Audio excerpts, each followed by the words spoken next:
37 বর্ষে পা ব্যারাকপুর এভারগ্রিন ক্লাবের পুজো। মানুষকে পরিবেশ নিয়ে সচেতন করাই মূল লক্ষ্য, তাই থিমেও সেই বার্তার ছাপ। এই ক্লাবের প্রতিমাও অভিনব, অষ্টধাতুর তৈরি মূর্তি। প্রতিমার ওজন প্রায় 150 কুইন্টাল। হাবড়া প্রতিমা শিল্পী ইন্দ্রজিৎ পোদ্দারের হাতের ছোঁয়ায় রূপ পাচ্ছে অষ্টধাতুর দুর্গা।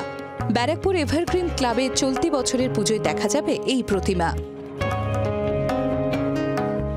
আমাদের এবছর থিম পরিবেশ সচেতনতা।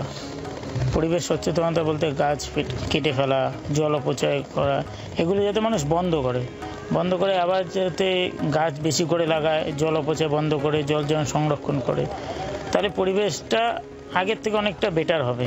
তার জন্য মানুষকে বলছি, আপনারা সচেতন হন, গাছ লাগান, জল ধরুন, জল অপচয় বন্ধ করুন।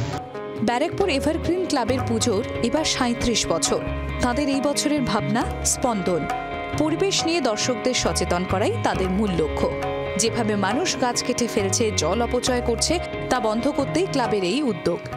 ব্যারাকপুর এভারগ্রিন ক্লাবের 2024-এর দায়িত্ব পেয়ে প্রকৃতি এবং জল একে নিয়ে কাজ করছে। তো সেখান থেকে মনে হলো যে প্রকৃতির ক্ষতি না করে এরকম ইকো ফ্রেন্ডলি জিনিস দিয়ে ঠাকুর করব। তো বিগত দিনে আমি হিরে, রূপো, সোনা, মুক্ত, পাথর এগুলো ব্যবহার করে ফেলেছি, তাই মনে হলো যে অষ্টধাতুর করব। 2 মাসের বেশি সময় ধরে চলছে প্রতিমা গড়ার কাজ। বাড়িতে ব্যবহৃত ধাতব জিনিসপত্র, যানবাহনের ফেলে দেয়া যন্ত্রাংশ দিয়ে তৈরি হচ্ছে প্রতিমা। এই যে থিম, সেই থিমে কিন্তু একেবারেই ব্যারাকপুর এভারগ্রিন ক্লাব যে একেবারেই তারা এই ব্যারাকপুরে বাজিমাত করবে, এটা কিন্তু বলাই যায়। ব্যারাকপুর থেকে বরুণ সেনগুপ্ত, 24 ঘন্টা। বাংলার আওয়াজ, বাঙালির আবেগ, জি 24 ঘন্টা।